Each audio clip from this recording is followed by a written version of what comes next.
আমি বিভিন্ন সেন্টারগুলোতে ঘুরে আমি যা দেখলাম, আমার অনেক সেন্টার এজেন্ট নাই, তাদেরকে ভয়ে ঢুকতে দেয় নাই, তারা থাকতে পারে না, যারা যারা মানে কারণ এখানে রেজাউল করিম পোস্টার পর্যন্ত ছিঁড়া বলায়, ইয়েও পর্যন্ত ছিঁড়া বলায়, সব কিছু ছিঁড়া বলায় আপনার কাজে। আমি চিন্তা করছি যে এই ইলেকশনটা আমি নিজে থেকে এখান থেকে বয়কট করলাম আর কি।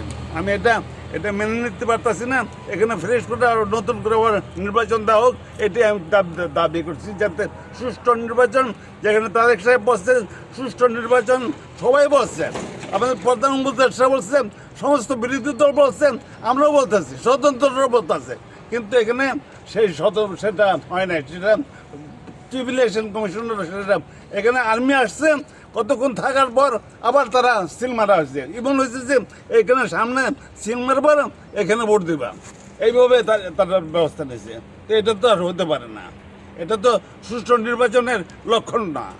আমি রাজনীতি করে আসতেছি সেই 78 সন থেকে, আমি এই ধরনের কোনো দিন যেটা আওয়ামী লীগ করে গেছে সেটা তো আমরা করতে পারি না। তো এটা উদাহরণ সৃষ্টি হয়েছে বাংলাদেশের মাধ্যমে, কিন্তু সোনারগাঁও ব্যতিক্রম হয়ে গেল গিয়া, এটাই দুঃখজনক, সেই জন্য আমি বয়কট করতেছি।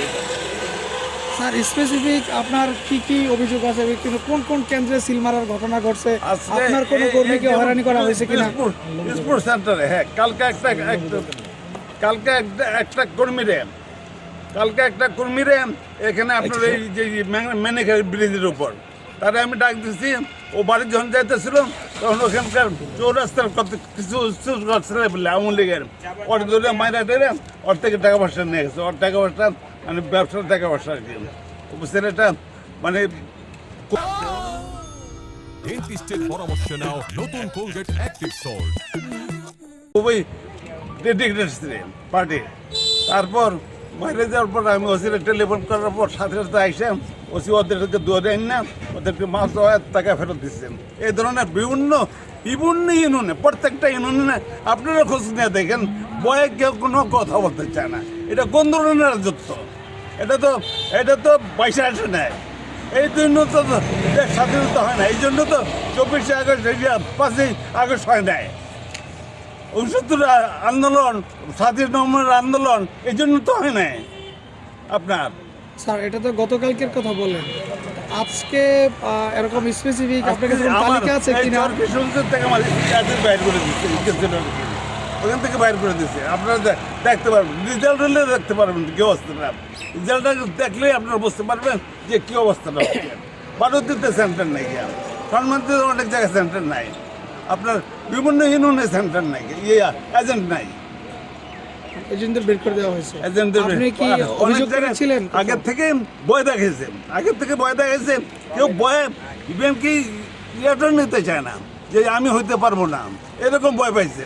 আমি প্রশাসনকে যাচ্ছে যে বিভিন্ন জায়গায় তারা কিছু পদক্ষেপ নিচ্ছে, কিন্তু আরেকটা পদক্ষেপ একেবারে আপনারা দেখছেন, পত্রিকা দেখছেন যে আপনারা সাংবাদিক বন্ধুরা আপনারা লেখছেন এটাতে যে চৌরাস্তা বলছে যে দানের শিশারা যারা ভোট দেবে তাদেরকে আমরা দেখে নেব, এই ভয়ে অনেকে কোনো কথা বলেন নাই।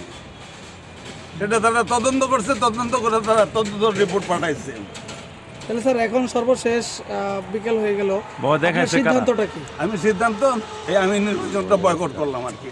স্যার, ভয় দেখাইলো কারা? হ্যাঁ, ভয় দেখাইলো কারা আপনার এজেন্টের?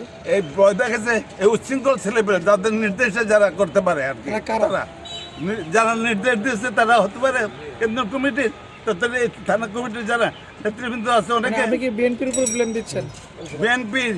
বিএনপি ছেলেপেলের ম্যাক্সিমাম এগুলো করছে, যারা উচ্ছৃঙ্খল ছেলেপেলে, যারা কোনোদিন মানে 5ই আগস্টের পর যারা উচ্ছৃঙ্খল করে লুটপাট করে, আপনারা অনেক লেখালেখি করছেন, অনেক লেখালেখি হয়েছে, এই সমস্ত ছেলেপেলেরা আপনার নতুন করে আবার নির্বাচন দেওয়ার জন্য।